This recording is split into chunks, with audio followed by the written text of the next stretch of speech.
Bonsoir, bienvenue à l'Atelier Librairie, le livre voyageur animé par Fabienne Roch et moi-même, Bruno Lalonde. Nous sommes à Montréal le 20 mars 2022. Alors je poursuis la lecture de François Doss, Les Amitiés philosophiques, publié aux éditions Odile Jacob, et où il est question de l'amitié entre Deleuze et Félix Guattari, ou Gattari, ou Guattari, en fait. Allons-y pour Guattari. Et donc, qu'est-ce qu'on peut dire déjà dès le départ? Deleuze est avant sa rencontre avec Guattari, il était ce qu'on pourrait appeler un philosophe classique. Il travaillait à partir d'auteurs, de textes, qui sont des références, mais il le faisait de manière créative, qui sont des références incontournables en philosophie. Kant, Nietzsche, Spinoza et Bergson. Et je vous dirais, pour ceux qui ne sont pas familiers avec la manière de Deleuze, l'ouvrage La pensée et le mouvant de Bergson est une bonne manière de se familiariser un peu avec l'état d'esprit deleuzien, où il est question de l'intuition, du temps, et de diverses catégories métaphysiques que Bergson aura élucidées. Alors, il y a un mouvement dans la pensée de Bergson qui est toujours en phase, en résonance, en coïncidence même parfois, avec le mouvement de la vie. Il s'agit d'avoir une pensée vivante, incarnée, prête à subir des modifications, prête à devenir fluide. Plus tard, Deleuze, avec son compagnonnage avec Guattari, parlera de flux. Alors, si vous voulez vous donner une base pour comprendre la pensée, la manière, la méthode de Deleuze, qui est une... En fait, il y aurait deux Deleuze. Je vais essayer de synthétiser parce que je crains fort qu'en 30, 35 minutes, voire 40 minutes, je ne pourrais couvrir, en fait, ce n'est pas l'objet de cette vidéo, je m'étais toujours interrogé sur comment les deux ont travaillé ensemble. Et n'ayant pas lu la biographie croisée que leur a consacrée François Doss, je ne pouvais que faire des supputations. Je ne pouvais qu'émettre un certain nombre d'hypothèses. Alors, j'ai été ravi de voir comment les deux travaillaient. Et il y a une formule, il y a une lettre, parce qu'il a travaillé à partir des lettres, à partir de la correspondance qu'il a lue entre les deux. Et l'un d'entre eux, je ne sais lequel, dit « Je vous connaissais avant de vous connaître ». Je cite, je paraphrase. Et parfois, on a cette impression quand on rencontre rarement, mais certaines personnes, d'être de plein pied avec elles, comme si nous les avions toujours connues. Hein, ces amitiés spontanées qui peuvent naître entre deux personnes et qui sont bien souvent irrépressibles et qui peuvent s'expliquer a posteriori quand on aura su développer des liens plus étroits, plus intenses avec la dite personne. Alors, il y a le Deleuze première manière, qui est un philosophe établi, reconnu par ses pairs, qui a consacré des ouvrages importants à Spinoza, Bergson, on les a nommés, et qui rencontre Guattari. Guattari, lui, il est passé par la psychanalyse. Il a été l'élève de Lacan pendant plusieurs années et il s'est rêvé en fils adoptif de Lacan. Il s'est rêvé en continuateur de l'oracle Lacan, du prêtre Lacan, du fondateur d'Église qui était Lacan. Il s'est rêvé ça. Tandis que Deleuze avait une position très critique à l'égard de la psychanalyse et qui n'était pas non plus, qui n'avait pas une formation de psychanalyste, contrairement à Guattari. Et les deux, au fond, sont le fruit également de l'ère du temps. Et tous les deux ont réussi à, par la rencontre, mais quand je dis l'ère du temps, c'est mai 68. Mai 68 qui est tant décrié par de jeunes conservateurs qui idéalisent le passé et qui l'idéalisent à un tel niveau qu'il m'est d'avis que c'est une manière d'abominer le présent. C'est une manière de le refuser, le présent.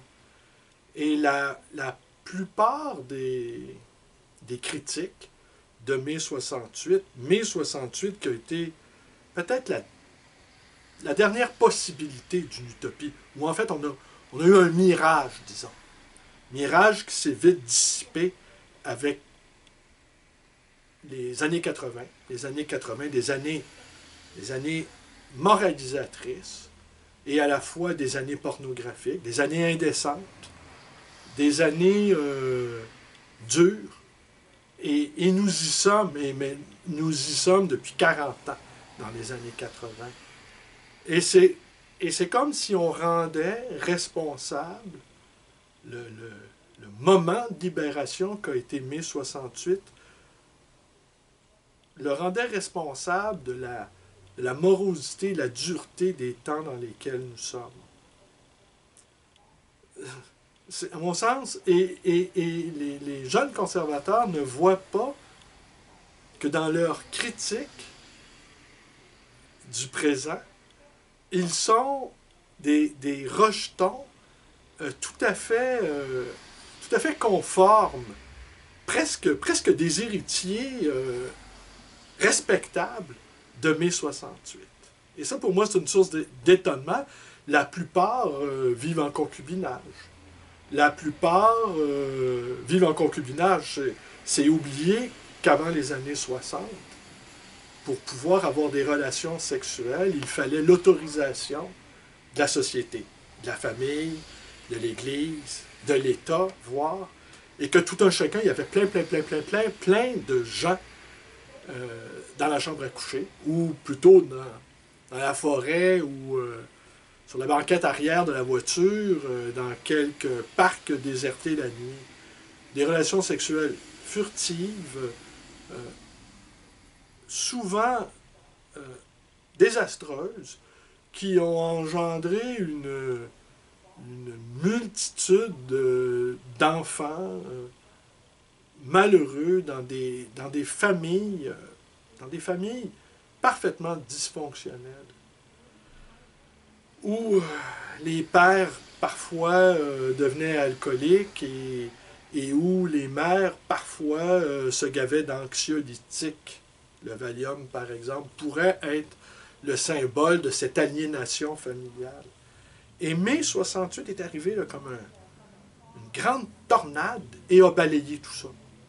Et aujourd'hui, les jeunes femmes, les jeunes hommes qui veulent vivre une vie amoureuse sans passer par tous ces intermédiaires ou tous ces censeurs ou ces donneurs de permission ou ces donneurs de morale, eh bien, ils peuvent s'ébrouer, peuvent s'aimer, peuvent développer un érotisme propre à eux, peuvent s'adonner au plaisir, peuvent explorer le désir, ce qui faisait dire à Deleuze que le désir, ce n'était pas que le manque.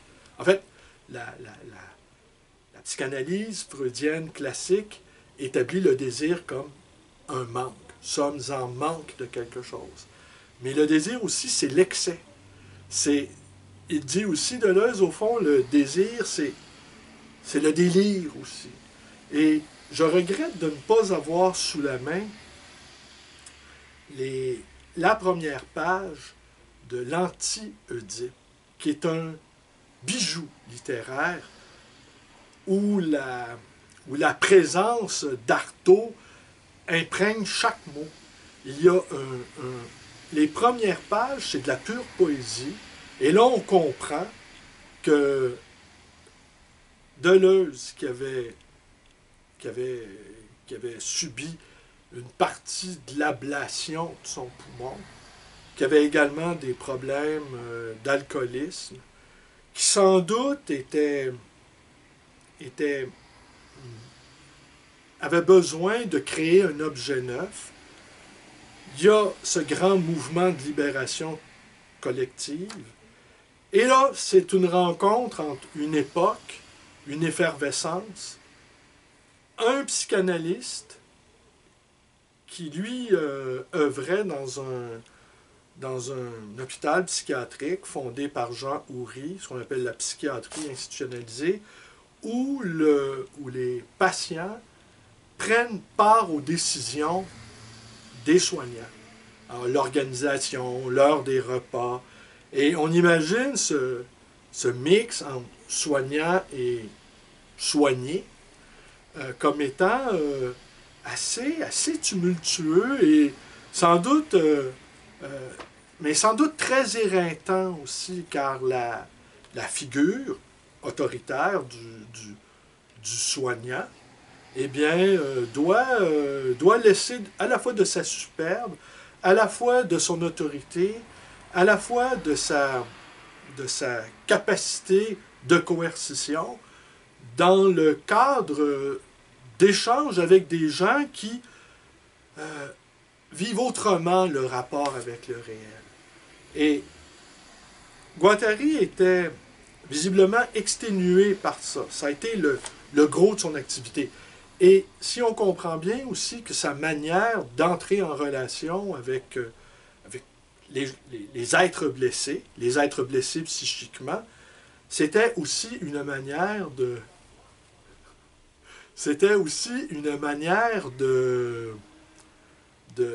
pratiquer son militantisme. Deleuze, lui, n'était pas un militant. Cependant, le premier texte qu'ils ont écrit à quatre mains, avec le troisième homme, nous dit François Doss, a été repris par les militants.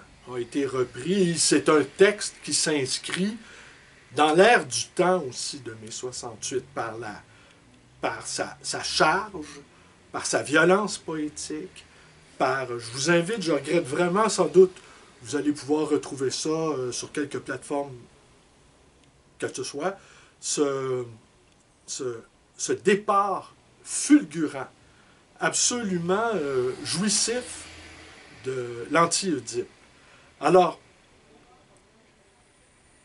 Deleuze était à bout de souffle, il était littéralement épuisé, il avait sans doute aussi, il avait donné le gros de son œuvre, et Guattari, lui, de son côté, épuisé également par son incessante d'activité soignant-militant, souffrait d'un blocage d'écriture. Il était conscient n'était pas aussi formé philosophiquement que l'était Deleuze. Alors, il y avait donc un blocage. Alors, c'est la rencontre de quelqu'un qui avait épuisé son champ d'activité intellectuelle, et la rencontre de quelqu'un qui se butait à un mur. Et c'est l'amitié, en fait, qui a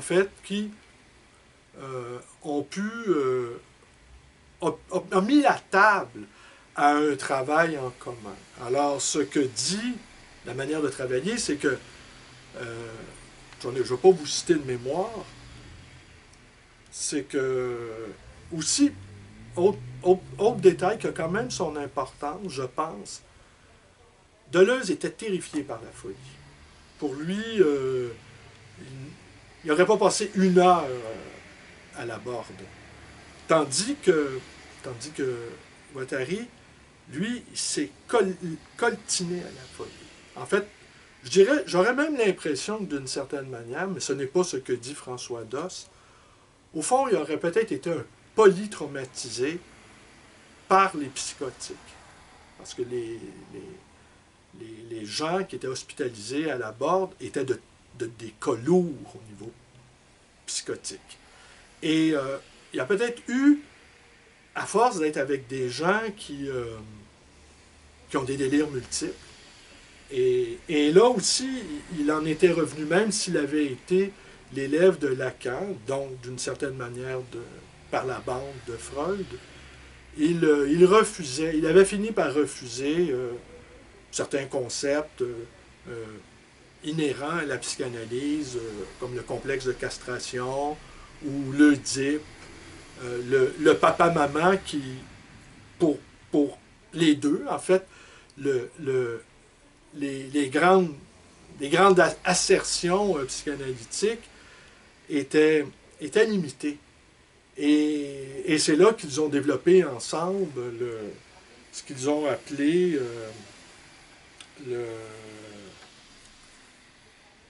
l'inconscient machinique. C'est-à-dire, on y trouve de tout.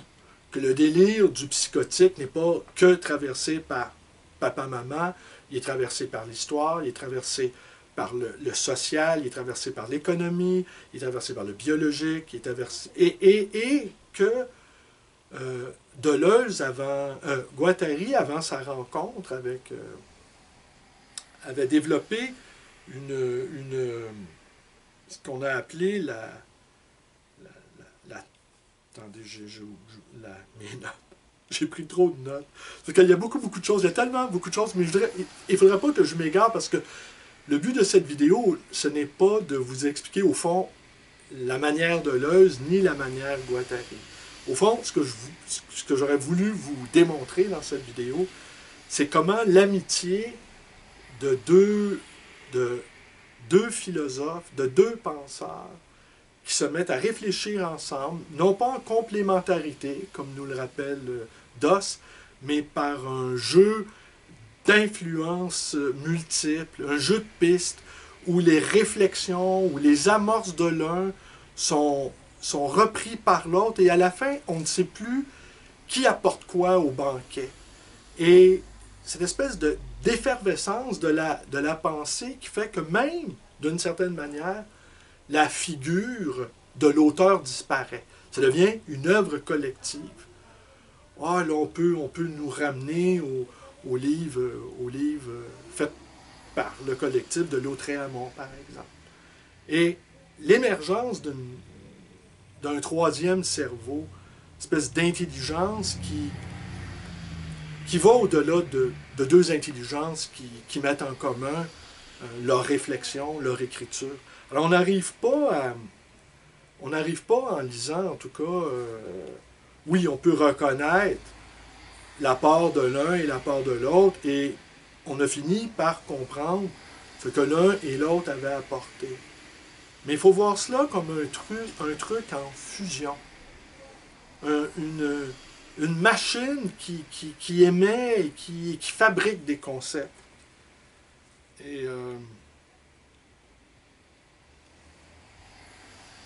Et donc, je vais peut-être vous lire un ou deux passages. Et on garde présent à l'esprit. Et on garde... petite pause. Tu peux passer par là, Lynn. On va passer par là. Et on garde présent à l'esprit. Excuse-moi. Regarde, il est rouge écarlate. Non, mais j'en profite, je reprends mon souffle. Bye bye. Bye bye.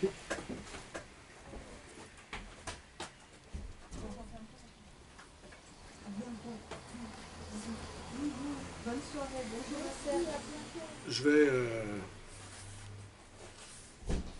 Je vais en profiter donc pour retourner au chapitre même que François Doss a consacré à leur travail en commun. Et comme vous l'avez entendu, ce qui avait précédé ce travail en commun, c'est l'élan amical qui les a portés l'un vers l'autre. Et que cet élan-là coïncidait avec une grande ouverture de la société.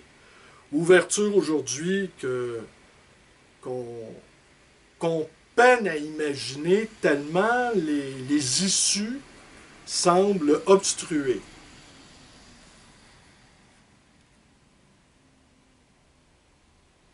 Alors, il avait écrit, Guattari, en 68, en 69, un texte qui s'appelait Machine et structure, dans lequel il se propose, je cite François Doss, d'ouvrir une autre voie que celle du structuralisme, en opposant à la structure la notion plus complexe, moins binaire, de machine.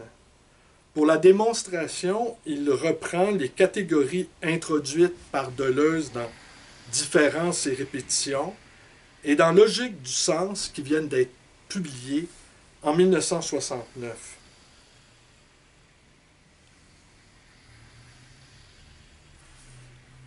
Alors, toujours en 69, Deleuze est à un moment tournant de son histoire. Après avoir consacré tout un temps à l'histoire de la philosophie de manière très créative, à propos de Hume, de Kant, de Spinoza, de Nietzsche et de Bergson, il vient de publier 2 ouvrages nettement plus personnels en 69, avec sa thèse, Logique du sens, dans lequel on peut déjà entrevoir le désir de se lancer, de créer lui-même des concepts, et d'accomplir ainsi la fonction qu'il attribue au philosophe, un créateur de concepts.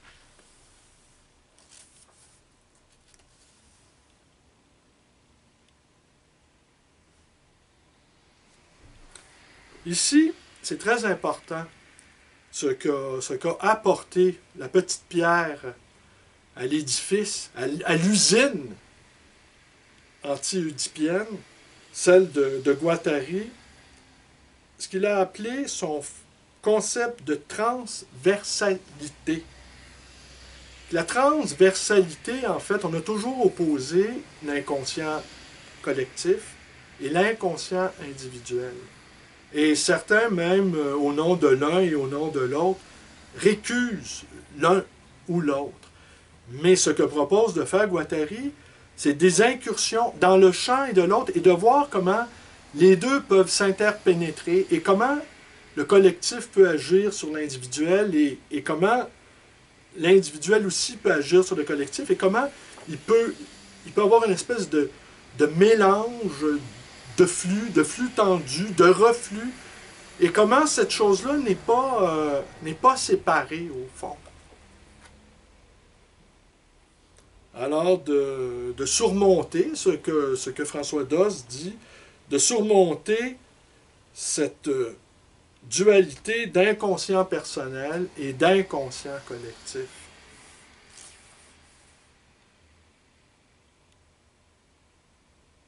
Guattari, je cite toujours François Doss, explique aussi son concept de transversalité comme étant le résultat de la nécessité de mettre en question et de secouer le centralisme démocratique en lui substituant l'efficacité et l'air libre.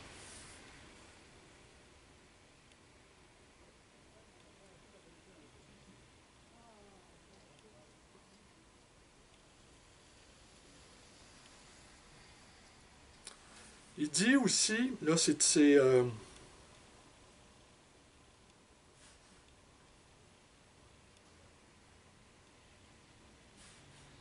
alors Deleuze écrit, la condition pour pouvoir effectivement travailler à deux, c'est l'existence d'un fond commun, implicite, inexplicable, qui nous fait rire ou nous soucier des mêmes choses, être écœuré ou enthousiasmé par des choses analogues.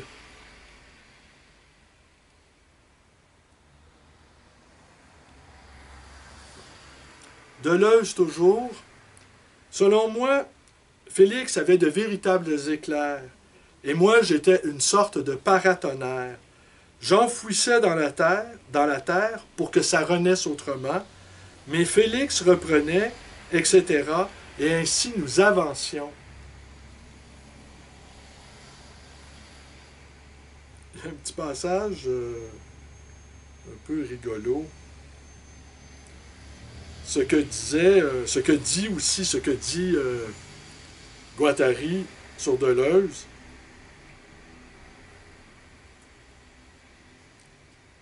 Deleuze travaille beaucoup. On n'est vraiment pas de la même dimension. Je suis une sorte d'autodidacte invétéré, un bricoleur, un personnage à la Jules Verne.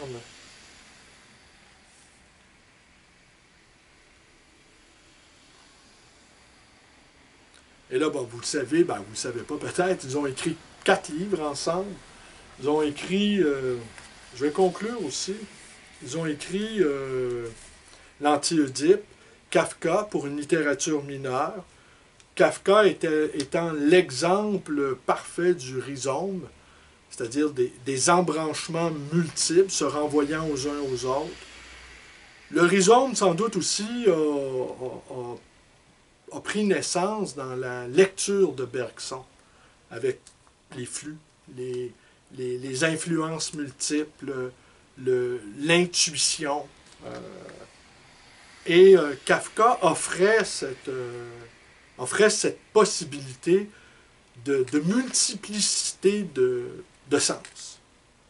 Un auteur drôle, nous disent-ils aussi, Mille Plateau, qui approfondit de manière très puissante les premières intuitions de l'Anti-Oedipe. Et qu'est-ce que la philosophie, qui semble-t-il aurait été écrit pratiquement par Deleuze. Et donc, alors c'est ça, donc la question du rhizome, la question d'un agencement, qui sont des termes centraux dans le travail de nos deux auteurs. Je vous invite à faire vous-même vos propres lectures. Et passage ici. Ils finissent donc aussi, après plusieurs années de collaboration, certains malentendus surgissent. Ils sont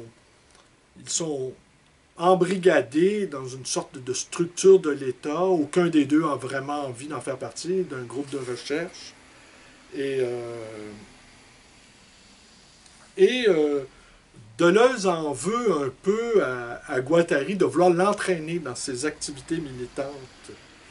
Et là, il écrit dans une des lettres qu'il a adressées à Deleuze, à Guattari, « J'ai le sentiment, vous que j'aime, que vous êtes en train, pour mon bien, de m'entraîner dans des trucs qui ne sont pas les miens. Permettez-moi donc de parler de la rue de Condé. Faites-moi l'honneur de croire que je ne vous reproche pas d'inviter chez vous les gens que vous souhaitez. Jeudi, vous saviez que je venais. Je tombe sur des Canadiens à guitare et le plus suave sourire de Marie-Jo. À quoi voulez-vous m'habituer? Je ne sais pas si vous avez jamais cru à l'importance pour moi de cette solitude que je réclame, et c'est du fond d'elle que j'ai mes rapports avec vous ou d'autres. Dans quoi, ô Félix, voulez-vous me prendre? Revenons donc en arrière. Retrouvons nos relations très intenses qui ne passaient que par nous.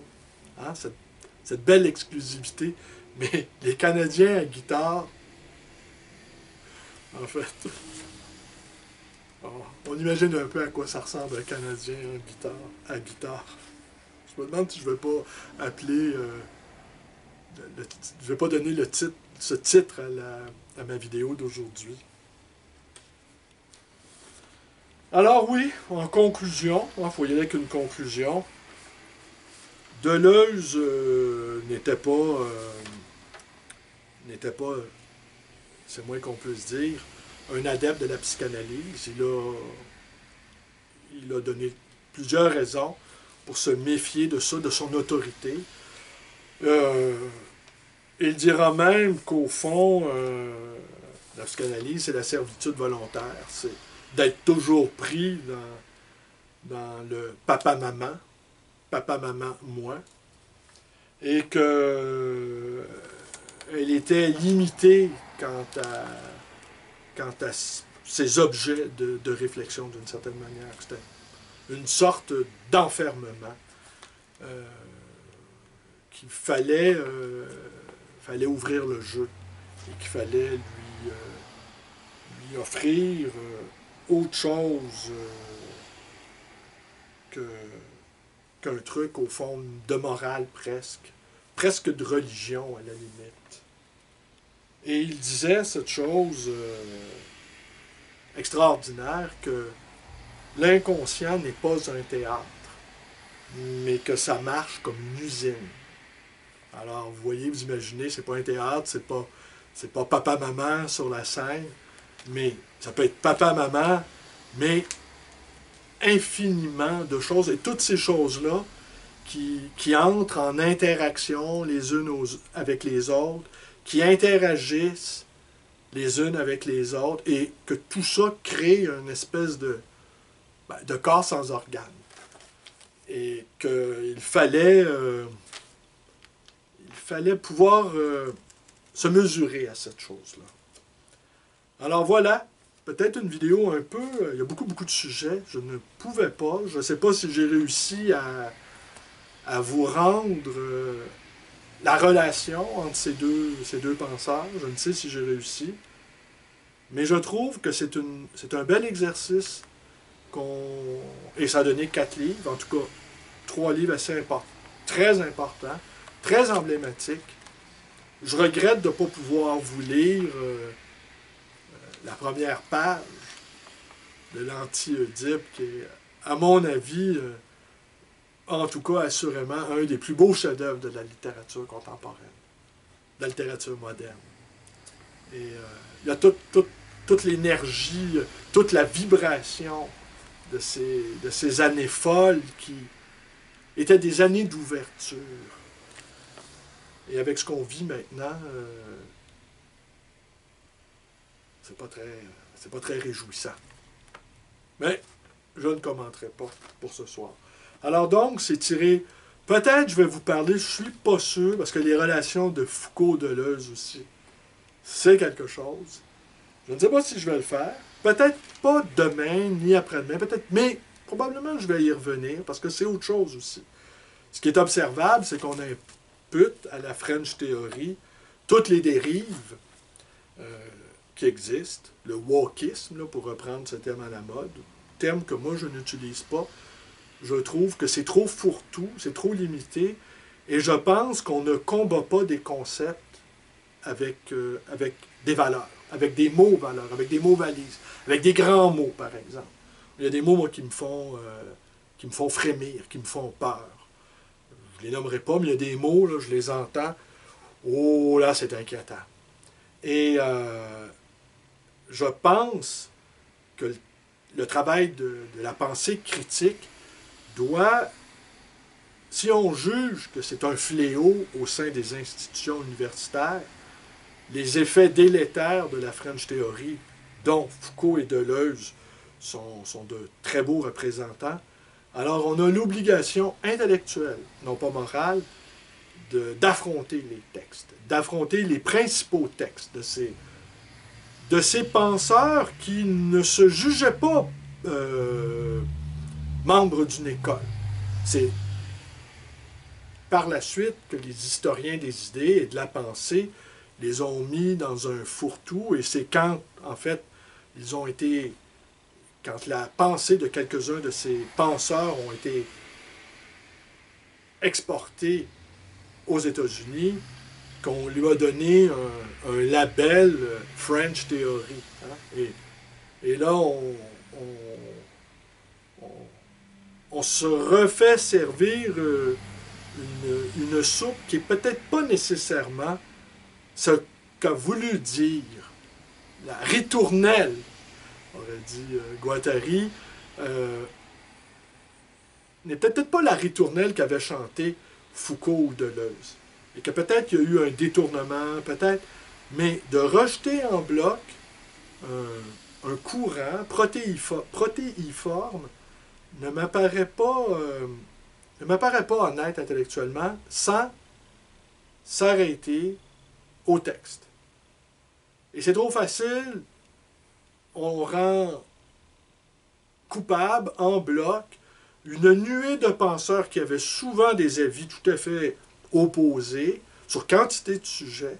On les rend responsables en bloc de ce qu'on juge délétère et après ça, évidemment, on qualifie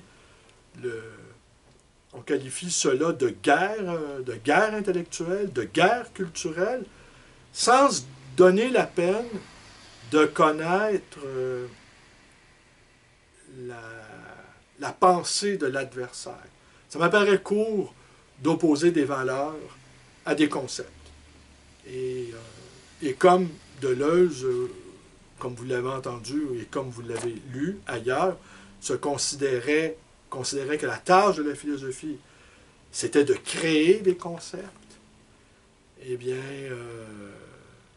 ce n'est pas en opposant une chape de plomb sur une usine à concepts qu'on arrive à empêcher cette usine à concepts à développer des concepts. Ce n'est pas en bombardant de moraline une usine à concepts qu'on va arriver à la détruire, en tout cas. Et il ne faut pas faire court.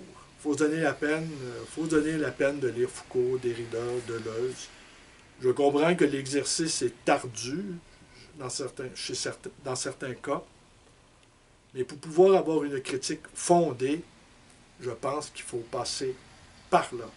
Honnêteté intellectuelle oblige. À moins que nous jugeons que dans une guerre idéologique, l'honnêteté intellectuelle est un handicap. C'est possible. Je vous remercie d'être avec moi. Portez-vous bien et à demain.